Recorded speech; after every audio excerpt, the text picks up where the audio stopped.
हाँ तो दोस्तों, आर्या इंस्टीट्यूट ऑफ कंपटीशन से मैं के Mishra. Arya institute of competition के यूट्यूब चैनल एआईसी पूर्णिया पर आप सभी दोस्तों का स्वागत है। मैं आज पुनः सीआई के कुछ इंस्टॉलमेंट के साथ साथ कुछ बेहतरीन सवालों के साथ भी मैं आप लोगों के बीच उपस्थित हूँ।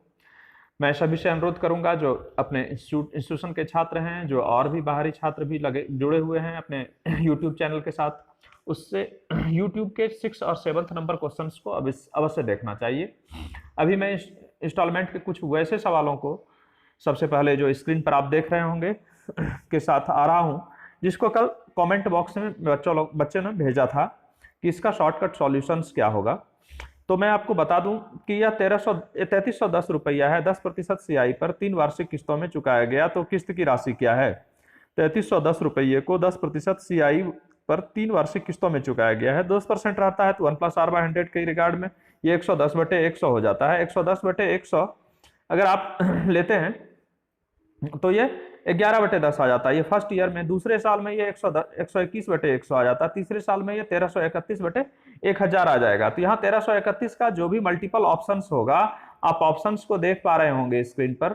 1331 का जो भी मल्टीपल होगा वही आपका आंसर होगा। अगर 1331 ही सीधे दिया गया है तो यहाँ 1331 आंसर है। अगर 1331 का मल्टीपल हो, वह उसका आधा हो, उसका 2 गुना हो, उसका 3 गुना हो, तो यही आपका आंसर हो जाएगा।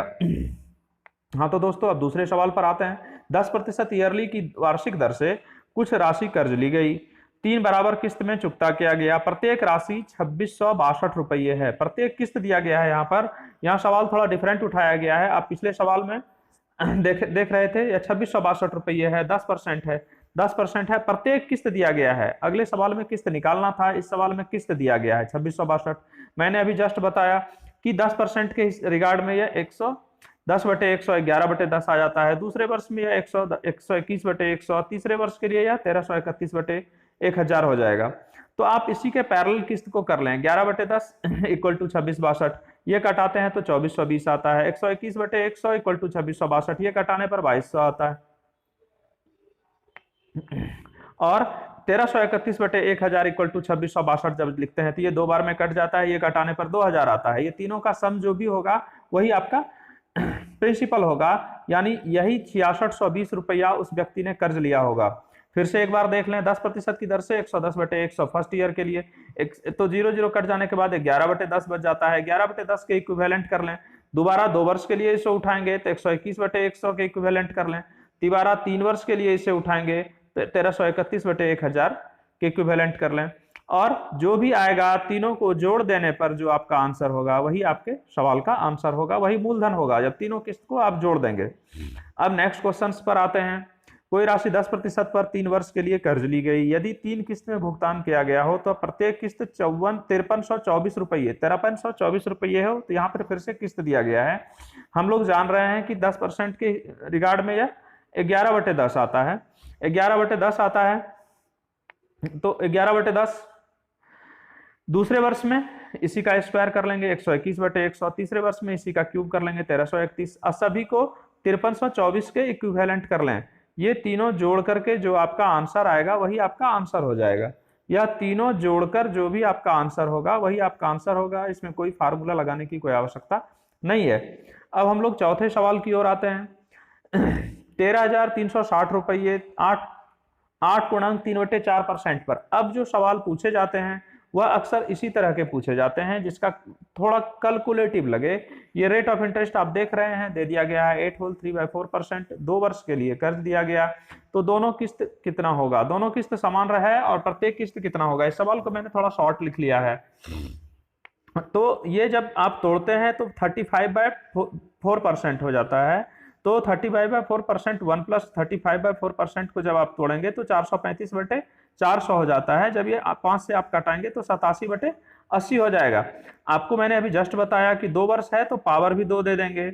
87 के मल्टीपल में जो भी ऑप्शंस होंगे वही आपका आंसर होगा।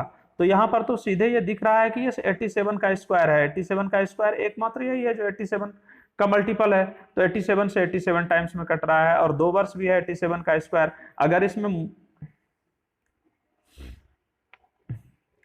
और भी कुछ ऑप्शंस ऐसे रहते कि जो 87 का मल्टीपल है तो आपको 87 के स्क्वायर का मल्टीपल करके देख लेना है, लेकिन बाय चांस यहाँ पर 87 के स्क्वायर को ही सीधे लिख दिया गया है और 2 वर्ष भी है, तो यह सीधा आपका मूलधन ये प्रत्येक किस्त निकल गया। ठीक है, अब आते हैं 5वें सवाल पर, जो मैंने कहा था आज के वीडियो में कि 5वां और 6ठा सवाल थोड़ा डिफरेंट है। दो धनराशि 4:5 में है, जिसे सीआई पर क्रमशः 7 व 6 वर्षों के लिए लगाई जाती है। ठीक है, तो मिश्रधन समान प्राप्त होता है, तो दर ज्ञात करें। आपको यह ध्यान रखना है 6 और 7 दो कंसेक्यूटिव ईयर है, 2 कंसेक्यूटिव ईयर यानी 2 लगातार वर्ष। 2 लगातार वर्ष जब भी हो तो 4 को आपको पी मान लेना है, 5 को ए मान लेना है। तो 4 को पी मानते हैं और 5 को ए, तो 1 रुपये मुझे ब्याज मिलता है 4 रुपये पर। तो आप 1/4 गुणे 100 कर लें, यही आपका रेट हो जाएगा। फिर से ध्यान दें, जो दो कंसेक्यूटिव ईयर जब दिया रहे तो आप छोटी राशि को मूलधन मान लें, बड़ी राशि को मिश्रधन मान लें, और 5 रुपये मिश्रधन है, 4 रुपये मूलधन है, तो 1 रुपये आपको ब्याज प्राप्त होता है 4 रुपये पर। 1/4 गुणे 100, जो भी आपका कैलकुलेशन आ रहा है यहाँ 25%, वही आपका रेट ऑफ इंटरेस्ट है, वही आपका आंसर भी है। अब आते हैं आज के दूसरे सवालों पर। इसी तरह का सवाल है, अभी पिछले क्वेश्चंस में हम लोगों ने देखा था कि 1 वर्ष का अंतर था, यहाँ 2 वर्ष दिया गया है कि 2 वर्षों में एसआई और सीआई का अनुपात क्रमशः 20 और 21 है। 2 वर्षों में एसआई और सीआई का अनुपात क्रमशः 20 और 21 है, तो 3 वर्ष के सीआई और एसआई का अनुपात क्या होगा। सबसे पहले हम लोग जान रहे हैं कि एसआई लगातार सतत हमेशा बराबर ही होता है। 2 वर्षों में 20 है, यानी पहले वर्ष भी 10, दूसरे वर्ष भी 10। पहले वर्ष का एसआई और सीआई समान होता है यदि रेट ऑफ इंटरेस्ट वार्षिक हो। सवाल को मैंने शॉर्ट लिखा है, यहाँ पर रेट ऑफ इंटरेस्ट वार्षिक ही था। ठीक है, तो पहले वर्ष का एसआई 10 रुपया, तो सीआई भी 10 रुपया। 2 वर्ष में ये 21 रुपया हो रहा है, इसका मतलब दूसरे वर्ष 11 रुपया इसको इंटरेस्ट देना पड़ा होगा, तभी तो ये 21 रुपया पूरेगा। ठीक है, अगर रेट ऑफ इंटरेस्ट पूछता तो आप सीधे 10 और 11 को लेते, 1/10 × 100 = 10%, ये आपका आंसर होता। लेकिन आपको रेट इंटरेस्ट नहीं, 3 वर्ष का सीआई और एसआई का रेशियो पूछा गया है। तो आप देखेंगे, जब हम जान रहे हैं कि 10% पर पहले वर्ष 10, दूसरे वर्ष 11, अब अगले 2 कंसेक्यूटिव ईयर के लिए भी ये 10 और 11 रहा होगा, तो इसको अनुपातिक दृष्टिकोण से अगर तोड़ लें तो 100, 110 और 121, यानी 331 रुपया मेरा सीआई हो गया, 331 रुपया मेरा सीआई हो गया। इसी को 3 गुना कर लें, इसलिए कि एसआई कभी बदलता नहीं, इसी को 3 गुना कर लें तो 300 रुपया मेरा एसआई हो गया। तो ऑप्शंस आप देख लेंगे, 300 और 331 के रेशियो में जो भी आंसर होगा, मैं ये नहीं कह रहा कि 300:331 ही, 300:331 के रेशियो में जो भी आंसर होगा वही आपका आंसर होगा। धन्यवाद। आशा करते हैं कि आज के 5वें और 6ठे क्वेश्चन से आप लोगों को कुछ सीखने की